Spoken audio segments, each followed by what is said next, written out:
Hello friends, मैं Kumar and welcome back to another video on trading price action. Trading में time frame का सही होना उतना ही ज़रूरी है जितना कि खाने के लिए नमक। अगर ट्रेडिंग का टाइम फ्रेम हमारे टेम्परामेंट के साथ मैच कर जाता है तो हमारा बाय और सेल दोनों डिसीजन सही हो जाते हैं। अक्सर मार्केट का एनालिसिस करने के समय यूज़ किया हुआ टाइम फ्रेम और ट्रेडिंग के समय का टाइम फ्रेम, इन दोनों में मिसमैच होता है। तो आज की इस वीडियो में हम इसी बारे में बात करेंगे और अगर हो सके तो वीडियो को अंत तक ज़रूर देखें, क्योंकि इस वीडियो में मैं आपको बताने वाला हूँ of time frame selection, multiple time frame analysis, top down approach, how to use that top down approach and trading in a planned and unplanned manner. तो अगर वीडियो अच्छी लगे तो please like, share and subscribe ज़रूर करें और bell icon दबाना ना भूलें, जिससे मेरी हर वीडियो की अपडेट्स आप सब तक पहुंच। और हाँ, अगर कोई सवाल या सजेशन है तो कमेंट बॉक्स में लिखिए और बताइए कि ये वीडियो आपको कैसी लगी।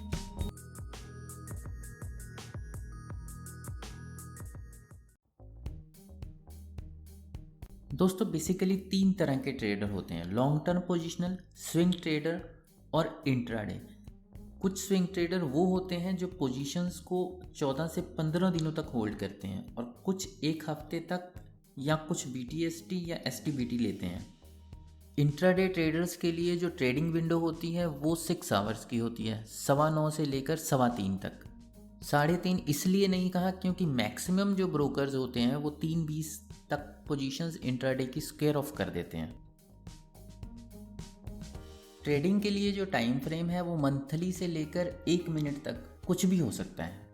एक स्विंग ट्रेडर जो 15 दिन या इससे ऊपर की होल्डिंग लेता है उसके लिए आइडियल ट्रेडिंग का जो टाइम फ्रेम है वो 2 आवर्स का है, और जिस टाइम फ्रेम पर उसे एनालिसिस करना चाहिए वो वीकली से लेकर 4 आवरली तक का होता है।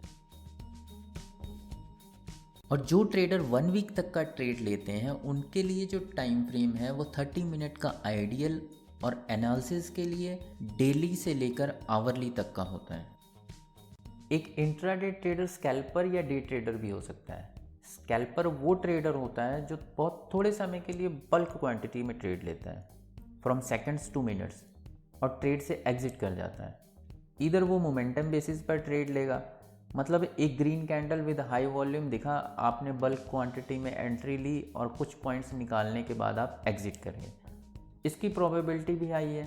या फिर प्राइस एक्शन को इस्तेमाल करेगा, जैसे कि कोई पैटर्न बना या सपोर्ट रेजिस्टेंस पर प्राइस एक्शन दिखने के बाद एंट्री लेगा। इसके उलट एक डे ट्रेडर अपनी पोजीशन साइजिंग को मनी मैनेजमेंट की मदद से डिसाइड करता है और रिस्क टू रिवार्ड को मोर देन 1 रखता है। डे ट्रेडर भी 2 तरह से ट्रेड लेता है, इधर उसका ट्रेड प्री प्लान्ड होता है या फिर वो विदाउट प्लानिंग के विद निफ्टी वाला ट्रेड लेगा। स्कैल्पर और डे ट्रेडर दोनों का ही जो ट्रेडिंग विंडो है वो 9:15 से 3:15 के बीच का होता है। दोनों को ही 3:15 से पहले अपनी पोजीशन स्क्वायर ऑफ करनी पड़ती है। जो प्री प्लान ट्रेड है उसमें हम एनालिसिस जो है वो आफ्टर मार्केट आवर, मतलब कि एंड ऑफ द डे पे करते हैं।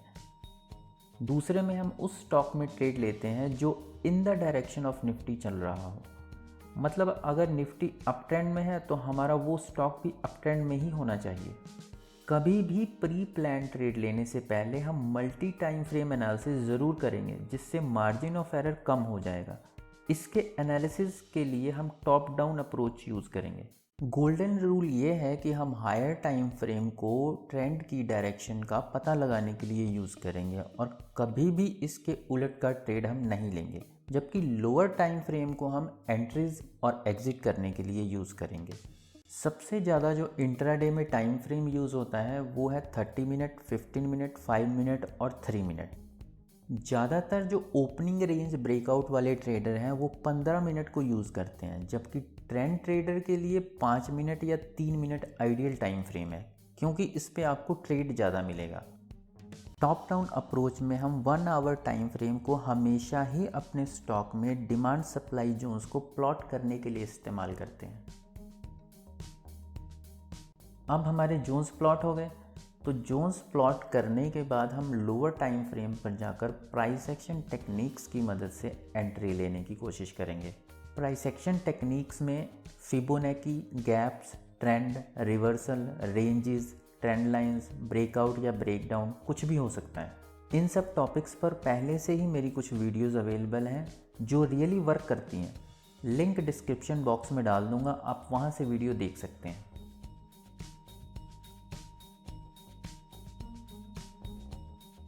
निफ्टी के साथ ट्रेड लेने के लिए हमें पहले दिन किसी भी प्लानिंग या स्टॉक स्क्रूटिनाइजेशन की कोई ज़रूरत नहीं है। हम कई बार प्री प्लानिंग की वजह से थोड़ा बायस्ड हो जाते हैं, जैसे कि अगर मान लें कि रिलायंस डाउन ट्रेंड में है और आज निफ्टी किसी गवर्नमेंट अनाउंसमेंट या रिजल्ट की वजह से पूरा दिन पॉजिटिव रहता है, तो प्रोबेबिलिटी रिलायंस की भी पॉजिटिव रहने की हाई है, जबकि हम उस पर सेल ऑर्डर डालने वाले थे। हर राइज पर हमें लगेगा कि टॉप बन गया है, अब गिरेगा कि अब गिरेगा। इस तरह के ट्रेड में हमें सिर्फ मनी मैनेजमेंट का ख्याल रखना है। ट्रेड्स बहुत थोड़े मिलेंगे पर हाई प्रोबेबिलिटी ट्रेड्स मिलेंगे।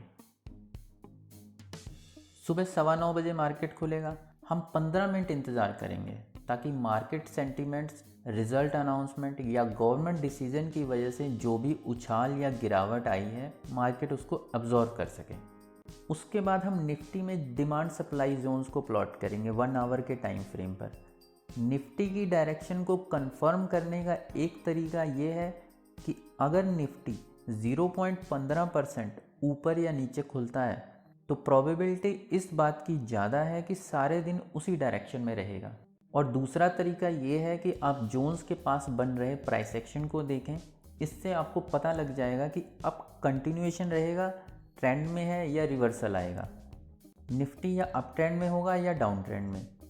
इसके अकॉर्डिंग ही हमें एनएससी की वेबसाइट पे टॉप गेनर या लूज़र को ढूंढना है, जिसका लिंक मैं नीचे डिस्क्रिप्शन बॉक्स में दे दूंगा। आप गूगल क्रोम में बुकमार्क कर लें, वहाँ से इजी रहेगा नेक्स्ट टाइम। अगर निफ्टी अप ट्रेंड में है तो टॉप गेनर वाले, और अगर डाउन ट्रेंड में है तो टॉप लूज़र वाले स्टॉक्स को हमने बारी बारी एक एक करके 1 आवर टाइम फ्रेम पर जाकर डिमांड सप्लाई निकालना है। फिर सिर्फ उन स्टॉक्स को अलग अलग करना है जो इन जोन्स के पास ट्रेड कर रहे हों। उसके बाद 5 मिनट टाइम फ्रेम पर स्विच कर लेना है और प्राइस एक्शन पैटर्न्स को बनने का इंतज़ार करेंगे, और मनी मैनेजमेंट का इस्तेमाल करके पोजीशन साइज डिसाइड करने के बाद ट्रेड में वैलिड पैटर्न पर एंट्री लेंगे। इस तरह के ट्रेड में आपकी विनिंग प्रोबेबिलिटी हमेशा ही ज़्यादा रहने वाली है। जबकि प्री सेलेक्टेड स्टॉक्स का एनालिसिस हमें ईओडी के डाटा पर करना है। मैं निफ्टी 50 का स्टॉक प्रेफर करता हूँ जब तक कि आप एक एक्सपीरियंस ट्रेडर ना हो। एक एक करके सारे स्टॉक्स के चार्ट खोलने हैं। टाइम फ्रेम 1 आवर का ही होगा, जिस पे हमें डिमांड सप्लाई जोन्स प्लॉट करते जाना है। सिलेक्टेड लिस्ट में सिर्फ वही स्टॉक होंगे जो जोन्स के पास होंगे। वेटेज उन स्टॉक्स को देना है जिसमें कोई पैटर्न बना हो। Next day after opening of market 15 minute का कूल डाउन देना है। 9:30 बजे निफ्टी का ट्रेंड देखने के बाद, जिसे हम पहले ही डिस्कस कर चुके हैं, अपने स्टॉक में 5 मिनट पर प्राइस एक्शन देखना है कि हमारा स्टॉक हमें क्या कह रहा है। Then we will took entry. Preference उन स्टॉक्स को ज़्यादा देना है जिनकी मूवमेंट निफ्टी के ट्रेंड के साथ हो। तो आइए फटाफट कुछ एग्जांपल्स देख लेते हैं। एशियंट पेंट के स्टॉक में ये एक सप्लाई जोन है जहां प्राइस ट्रेड कर रहा है। डॉक्टर रेड्डी में ये एक डिमांड जोन है जहां लास्ट कैंडल ने डोजी बनाया है। हम जब भी प्री एनालिसिस करते हैं कभी भी बायस्ड नहीं होना है, सिर्फ व्यू रखना है। ट्रेड हम प्राइस एक्शन के अकॉर्डिंग ही लेंगे, फोर्सफुली ट्रेड नहीं लेंगे। HDFC लाइफ में ये नियर में डिमांड एंड सप्लाई जोन है, बड़ी सी ग्रीन कैंडल भी बनी हुई है। ये हिंडाल्को में डिमांड एंड सप्लाई है। अब ऐसा नहीं है कि प्राइस डिमांड से रिवर्सल ही देगा, हो सकता है उसको भी तोड़ दें। तो हम इस अनसर्टेनिटी को प्राइस एक्शन यूज़ करके जब श्योर होंगे तब ट्रेड लेंगे। हमें इस तरह से हायर टाइम फ्रेम का इस्तेमाल करके जोन्स बनाते जाना है, पर सिर्फ वैलिड वन। HCL टेक में प्राइस फॉल हुआ, ईदर वो सपोर्ट तोड़ेगा या वापस जाएगा। जब सपोर्ट तोड़कर वापस रिट्रेस करेगा, हम उसके बाद अपना ट्रेड लेंगे। ये HDFC लाइफ में ग्रीन बड़ी सी कैंडल बनी हुई है, हमने थोड़ी देर पहले भी इसको देखा था, पर इसका वैलिड होना थोड़ा डाउट में है क्योंकि वॉल्यूम सपोर्ट ही नहीं कर रहा। हिंडाल्को में इस लो को तोड़ने पर ट्रेड बनता है। This is a last near term support. अगर वापस गया तो ऊपर में रेजिस्टेंस है सप्लाई का, दोनों तरफ अच्छा मार्जिन है। ITC में ट्रेंड लाइन का सपोर्ट है डिमांड जोन पे। M&M रेंज में है। निफ्टी देखिए गैप अप ओपन हुआ, नियर में सप्लाई जोन कहीं भी नहीं है।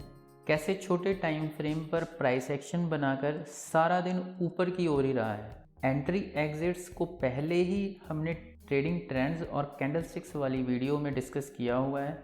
यहाँ हम उसी टेक्निक्स का इस्तेमाल करेंगे। So thanks for appreciating and watching till and.